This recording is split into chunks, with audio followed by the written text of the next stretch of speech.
morning, disc golf fans. It is a cloudy late summer morning here in Leicester, Massachusetts, an hour west of the city of Boston. It's moving day here at the MVP Open at Maple Hill, presented by OTB. Tournament Central Time for the FPO division. Brian Earhart, Nate Perkins. Kristin Tattar is not in the lead, and it feels weird to say that, as she's had one of the most dominant seasons of all time. She's a stroke off of Haley King and Evelina Salonen. Let's first talk about Haley King. She's playing great disc golf. She's not satisfied with how she's playing. What can you take away from that? Well, I mean, she's told us that she's, for the first time, playing boring disc golf intentionally. I mean, Haley's in the past been one of those players who has heavily leaned on the side of aggression, and the boring golf is paying off for her so far this week, Brian. 13 of 14 from circle one, just one missed putt so far on the weekend. Just 2 overstrokes there on 16 on day one, and then of course the lone bogey on her card during round 2 en route to shooting that 3 under par, which she was not satisfied with. I think for Haley, the skill ceiling is so high that it's easy for her to start wanting more every single round that she plays. But right now, you can tell by the way she's talking, she's hunting down the victory. And I think when we say the word boring golf, there's obviously a little satire in that, because she's finally playing disciplined. And that's what I think a lot of people see it as, is when you look at her Circle 2 stats, she's one of the better Circle 2 putters on the tour. She hasn't made a single Circle 2 putt so far because she's laying up so many of these more risky putts, because she knows the scores that she wants to shoot out here, and that is dangerous for the rest of the field. We did talk to Haley after her round yesterday. Let's take a listen to what she had to say. I'm actually kind of disappointed with how I played today, but I don't know. I guess 3 under is pretty good. Can you elaborate about why you're so disappointed? It's one of the better rounds of the day. It just felt really boring, and I felt like every opportunity I had to capitalize, I couldn't, and it's getting really annoying. Well, with that said, is there anything you can even change going into the next day, or is it just kind of a day-by-day ordeal? I think it's definitely day by day, and I'm just going to, I'm going to keep trying to play boring. It's working, but hopefully a little less boring. Well, I noticed from Circle 2, you're 0 for 13, but we obviously on the broadcast saw quite a few layups. Is that a boundary that you're setting with yourself as part of the game plan, to lay up anywhere outside of C1? Yeah, there's just a lot of holes here that if you run it for outside of Circle 2, there's chances that you can still end up in Circle 2, and I'd rather not risk that. Well, she's first in fairway hits, first in Circle 1 putting, second in C2 in regulation, first in C1 in regulation. Kind of tough to beat. But before we get into the next player tied with her and Evelina Salonen, we have to talk about the conditions today, Nate. We were talking about the wind yesterday, 20, 30-mile-an-hour gusts, but today it might even be a little worse.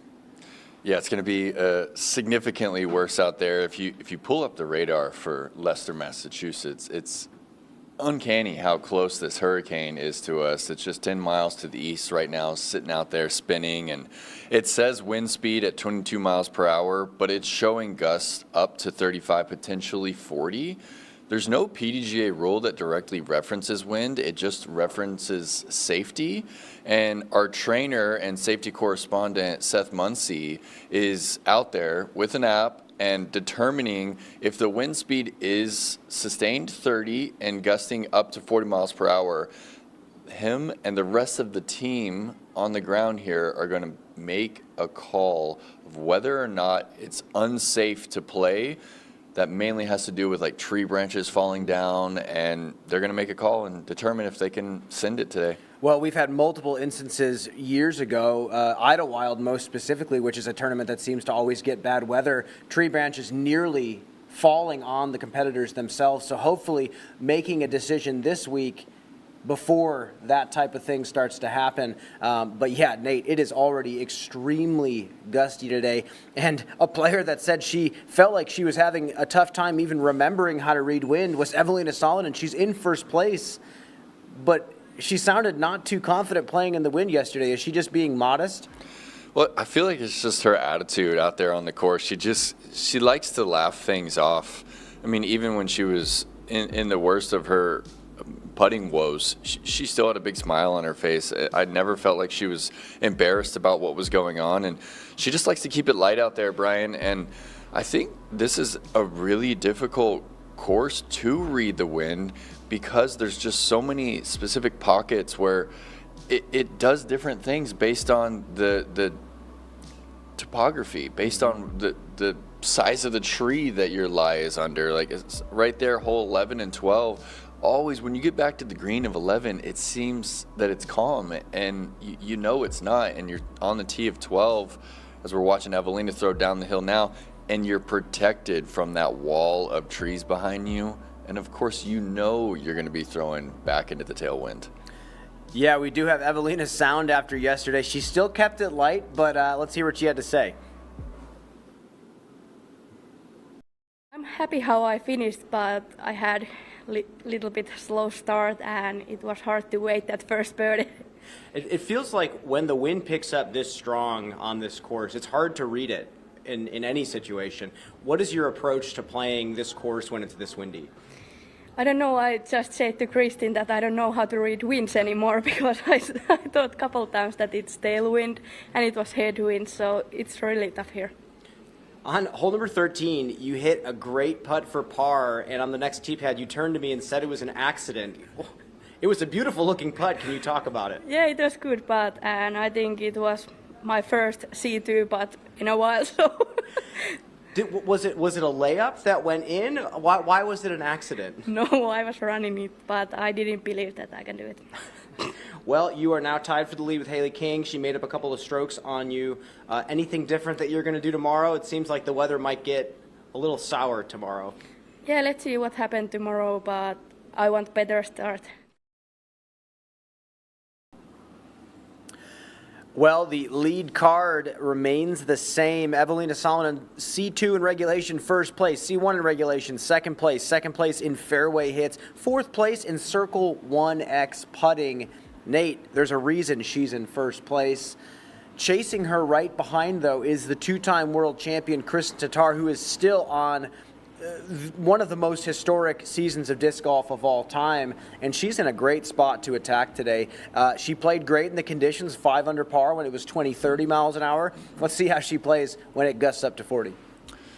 Yeah, disc golf just becomes a whole different game when we're talking about wind speeds that high, and I think this is the first time that Kristin Tattar has averaged 10-20 or better and not been in the lead. So we've got some athletes that are pushing her this week, and yeah, Brian, that 5 under par was, I think, even more impressive than Haley's 6 on day one, just because of how much windier it was. The wind was really bleeding through on that front 9. She finished 1 down on that front and then really accumulated some birdies on the back, and a big difference in the way that she finished that round. I mean, to go 2 under on the last 3 holes, those are the holes with the biggest swings so far this weekend. What's been really entertaining, if we just remove ourselves from just the golf that she's been playing, it almost feels like she's letting herself feel a sense of wonder about the game that we haven't quite seen earlier this season. She gets a huge wind drop here, huge jump off the log on the side, and she almost falls over with joy again. And this is multiple times throughout the week. She's truly enjoying herself out here. And it's clear that she enjoys the people she's playing with. She steps up to this putt on 16, just gorgeous obstructed putt. She's looking like the world champ out there, and I think today is going to be a heated battle between her and the 2 other players at the top. With that said, we also talked to Kristin, and let's take a listen to what she had to say yesterday. Very satisfied with the score. I think my throwing was not so good as it was yesterday, but I didn't miss any short putts, so that made it a lot better on the scorecard. I think I did pretty well. I feel like for a couple of holes, I don't really have the right disc or something is off, especially the downhill hole 13. Might be because the wind is also like swirly and you never know which way it's coming from. So yeah, sometimes it was hard to read, but I would say that mostly I did a good job. When it swirls like that and it's this strong, do you really just have to make a good guess off the tee pad? How do you actually execute? A safe bet would be just go with a more stable disc, and I don't know. To my benefit, I have the forehand and the backhand, so I can choose between them. But yeah, typically just take a stable disc, and it's a foolproof plan. I've been enjoying playing here. I think it's more like a fun course. I feel like it requires a lot of skill, but also some luck. So yeah, it's different. I feel like here. So we had a great card today. I love playing with all the girls, and I'm excited to see how it unfolds tomorrow. It's interesting, a player like Kristin, who does throw so few molds, saying that she finally doesn't feel like she has the right disc for the tee shot on 13. Interested to see what she does today. 13, one of those notorious swirling holes where the tailwind presents itself off the tee, but then once you kind of start traveling downhill, it flips your disc over. Selfishly, I hope she just rips on a mid-range and just throws it straight at the basket. But with that said, we have one more player on the lead card, very far off the top three, Owens Scoggins. She is 6 strokes off of third place in Kristin Tattar. What kind of ground can she make up today, and what does she have to do to even get closer to those leaders? I mean, she's been steady so far, and the drastic separation within the lead card is just something that we're really not seeing anymore. So it's kind of surprising to see that she's 7 back of the leader and still finds herself on that lead card. And that's one of the rare backhands that she's throwing out there. And you almost feel the grimace from her. She's really in pain when she's throwing those backhands, but of course her putt is still carrying her through. And you talked about it before, Brian, when a player is dealing with an injury like this, especially some tendonitis in the forearm, when you're putting, like, you almost have to just understand that you're going to experience that pain when you get to that release point in the putter, and that's something that Owen's going to have to dig deep, and she's going to have to reach that point of pain in the arm every single time, and it just weighs on you mentally, doesn't it? You have to be so stoic to tell yourself to follow through fully, it's going to hurt. Yeah. Anything other than that is going to be short-armed and not the stroke that you're looking for. So Owen is going to have to battle through these next 2 rounds. And I hate to be negative here, with her being so forehand dominant, especially with the injury taking away from the backhand, she's at a disadvantage throwing into this win. The spin rate on the forehand is just so much less than the backhand, so she's going to lose quite a bit of distance, and she's going to have to work a lot harder. But this is someone who won at the D-Glow with that forehand, so I can't really take anything away from her in that situation. On the other side of the commercial break, we have a player fighting for her spot in the Disc Golf Pro Tour Championships. That is Holly Finley. She's on the chase card. We'll talk Holly soon.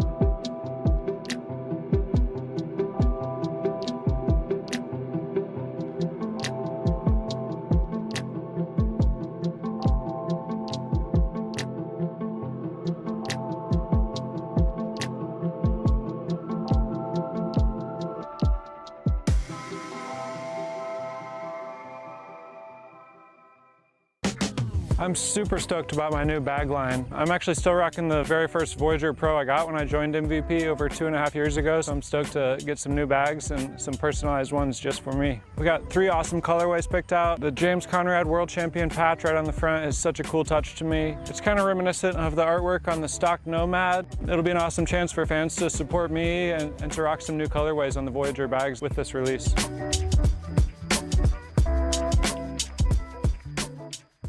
What makes the Halal Guys so deliciously different? You might have heard of our famously long cart lines that NYC fans happily stand in. Today, with over 100 plus restaurants across the globe, we are your place to experience authentic American halal. Enjoy our delicious falafel, Euro sandwich, platters, and sides topped with our famously flavorful white and hot sauces. Order online today and taste how we make different so delicious. The Halal Guys, bringing something deliciously different to the table. Welcome back. The MVP Open is happening this week on the Disc Golf Network. If you are not already subscribed to DGN, you can subscribe today and use the code Tournament Central, all one word, at checkout for 1 free month subscription. Just scan the QR code or hit the link in the YouTube description to subscribe today to watch the rest of the disc golf season live as it unfolds. That includes so much high-level disc golf, the U.S. Women's Championship, the Throw Pink Championship, United States Disc Golf Championship, and if you subscribe at the right time, the Disc Golf Pro Tour finale in Charlotte, North Carolina. I'm joined here by the PDGA's Rebecca Duffy. Rebecca, you've been out there on the course. You've been watching all the top players play. What have you picked up so far about how they're playing in these conditions? It just amazes me how they can, just make their shots and make it through the woods. I mean, there's so many trees out there. They're just weaving right through the trees, right towards the basket. The lead card, Evelina and Haley are averaging 10-20 rated rounds, followed by Kristin, who is averaging a 10-16. But what's really amazing, this will really tell you how well this lead card is playing. 6 of the 8,000 rated rounds are on the lead card. I mean, it's amazing. And getting to Marshall is just a dream come true for me. Well, you've been around a long time. You've watched the FPO side of the sport evolve over all these years, and now we need more tight marshaling and more adherence to the rules. How has that been so far, marshaling out there? Well, these players, they know the rules, and we are a self-officiating sport, and sometimes they have a hard time calling on others. So we're there to support anything they call. If they call something and we see the same thing, we'll second it. We'll support them, or we'll answer any rules questions that they may not know or may just want a clarification on. But marshaling, I mean, you're around these players all the time, and you have to set aside that friendship and be the marshal and make sure that the play is becoming fair. But like I said, these players know what they're doing, but I always have to watch their feet, just in case they make a call, and I'm there to support them and second that. But it's an upfront row seat, but it's a little stressful at times. Well, it's kind of bridging the gap from that grassroots origin of disc golf into this polished professional future. Well, thank you, Rebecca. And with that, we are going to hear from Holly Finley, who is fighting for her spot in that Disc Golf Pro Tour Championship. Let's take a listen. The practice week had no wind, so the shots that I planned on playing, I didn't quite get to use all of them yesterday or today. Yesterday was a little bit of wind, today was a little more than yesterday. So I had to alter a few shots, and I did go OB due to the wind and some poor disc choices. But overall, I'm proud with how I played the round. I look at the points every week. That's the whole point of the season, to make it to the finale so I can win the big money. It's at Nevin. I live 20 minutes from Nevin. I would feel awful if I did not get into the Pro Tour. So really that's been my focus, to play well, make smart decisions, try to get as many points as I can. So I hit up the Rochester Flying Disc Open, which was a silver series before Worlds. Got a few points then. I jumped back up into the cut. I missed the Discmania Open due to some logistical reasons, and the people that attended leapt past me again in the points. So now I'm right below that cut line, and I'm very aware that I need to play well to get above that 18th or 19th spot. And we all thought it was 20. The whole season we're thinking it's 20 spots, and then we've just realized Valerie and Paige, because they get auto shoe-ins from their wins, it's only 18 spots. So now it's even tighter than we thought. Taking a look at the tour standings, Holly Finley just on the bubble in 18th place. The top 18 are making it into the Tour Championship. She is battling against Juliana Korver and Evelina Salonen, who is in first place currently. And I have heard that Evelina actually needs to win this tournament in order to get her spot due to a few other factors. With that said, let's talk about Holly. Nate, Yep. You had a great interview with her. She was very open and honest about how she attacks the season and how she's attacking this course.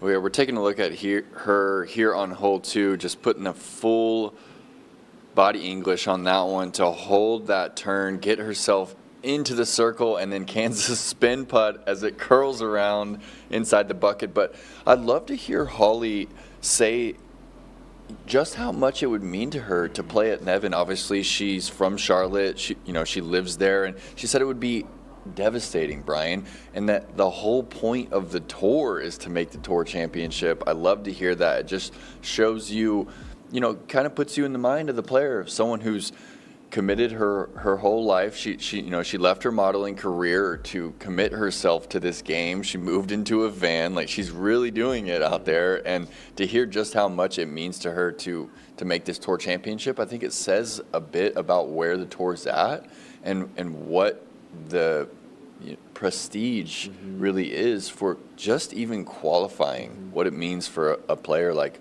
a full-time player like Holly Finley. And to touch on the battle that's going on for those last few spots, we've got Lisa Fakis, Holly Finley, Juliana Korver, and Evelina Solonen. You said Evelina has to win.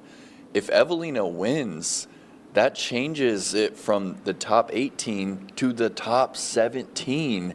And then we have 3 players who are actually just competing to get to that last spot. So there they are at the bottom of the row right now, Brian. Evelina wins, she automatically gets the bid, and it moves up to top 17 because we have Monduhano and Pierce taking that 20th and 19th spot with their wins on the Elite Series. So we have a lot going on to determine who our last players are in the Tour Championship. Well, Nate, we have to talk about another player. I mean, before we even get into Lisa Fakis, who actually also battled her way onto that chase card. Anniken Sten from Norway is at the top of the chase card right now. She shot 1 under par yesterday, and she's a lefty out here. When you look at some of these holes, they are not lefty friendly. So she is absolutely battling this course. I say this from experience. There are certain holes that are not nice. I mean, hole 1, give a little bow, throw in here, take that. Hole 2 is tougher for lefty. Hole 3 is tougher for lefty.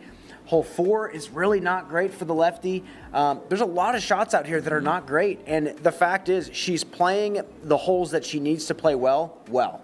She's playing 17 well, she's playing 18 well, she's getting the birdies that she needs to and managing on the holes that are a little bit tougher. Hole 14 for a lefty is super challenging no matter what tee pad that you're playing. So she is doing exactly what she needs to do right now, and she has an opportunity to battle into that top 4 spot playing in the lead card final round.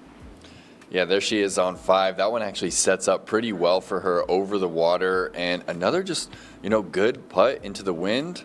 There she is. The offhand just stays down. I kind of love that. Reminds me of, a Zach Arlinghouse, just kind of a sharpshooter style.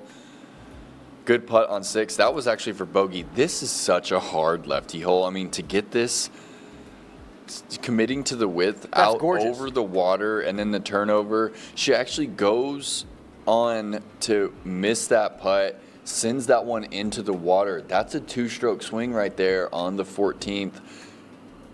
Another 3-putt there on 16 for the bogey, but finishes it strong, 17 and 18 to finish under par. Just one of a few under par rounds here at Maple. Well, that to me right there says that this round of 1 under par is sustainable, not only in yesterday's conditions, but in today's conditions. If she just cleans up a couple of those 3 putts, that's well under par. And I think if she does that again today, she is easily going to jump into the lead card position going into the final day. With that, we have Lisa Fakis, like you said, battling for that spot. She had a really weird start yesterday, Nate. One of the most uncommon grip locks that we've ever seen, and battles back with some huge putting and gets right back into the mix. What does that say about Lisa Fakis? Well, I mean, it's here. We're going to take a look at it right now, Brian. And it never happens. This stuff never, ever happens. I mean, the last time I can even think about this was Grady Shue back in 2019 at Zootown. Montana, yeah. And you don't know if she's trying to actually stop and trying to hold on to the disc. Something happened. Maybe she slipped. After that, comes down with a great putt on 1, hits this great putt on 3. She battles back in some really tough conditions and shoots 5 over par, but still good enough to stay on that chase card. Nate, this is what's showing us now how good that 5 under par from Kristin is, that 3 under par from Haley King is. That's why the round ratings here are so high. This course is playing exceptionally difficult. Yeah, it's playing so hard, and you're talking about the separation and why the ratings are what they are. It's because on every single hole, Brian, if you're not throwing the shot that's going to net you a birdie, you're likely carding a bogey. If you miss the line, the scrambling out here is just so difficult. I mean, especially on that front, you kick off, you're headed OB. It's an instant bogey at best. So, but yeah, to see Lisa come back from throwing 90 degrees right, I mean, what actually happened? It was a lost disc. They couldn't even locate it over there. She had to re-tee. She walked back with a big smile on her face and just kind of like, laughed it off with the crowd. Steps back up on the tee, throws it over the water, and gets up and down from there for the double bogey. And to come back, get herself to even par after 4 says a lot. Lisa actually has the advantage this weekend because of her play so far this year. She's actually ahead of Holly, Juliana, and Evelina. So if she finishes right where she is right now, or just a little bit better, she's going to lock that spot in at the 17th. Another player with talk about wrapping up the day is rounding out the chase card, Henna Blomroos. And Nate, I have to give her the upper hand out here in these conditions. She has some of the fastest release speed in the division, if not the fastest, has the ability of throwing something wicked overstable and fast, not have to do anything too cute in this wind. She shoots a 1 over par yesterday and really leaves some strokes out there still. Yeah, and she also is just not making putts from circle 2. I mean, that seems to be a common theme this week with the division. And we've talked about the difficult greens and just there's not a lot of opportunities for circle 2 putts. But when Henna, has had those, she hasn't been connecting. And she's 73% from circle 1, so she's not putting as well as her Finnish friend, but she's definitely out of the yips, Brian.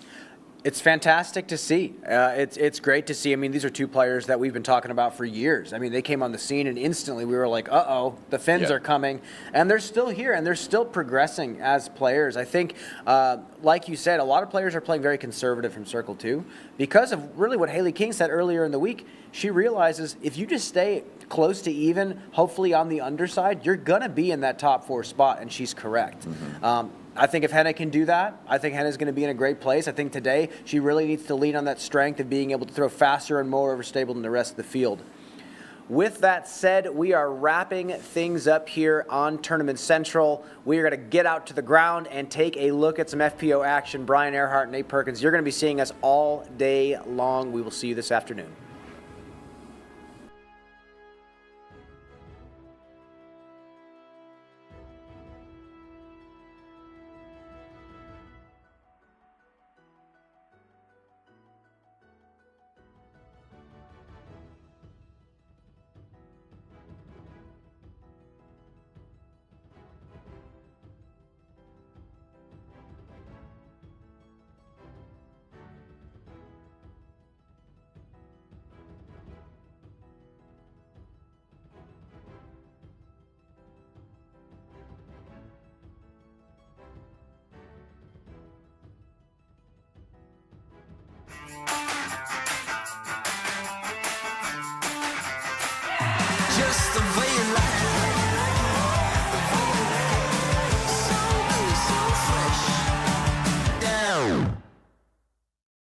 What a shot by Simon.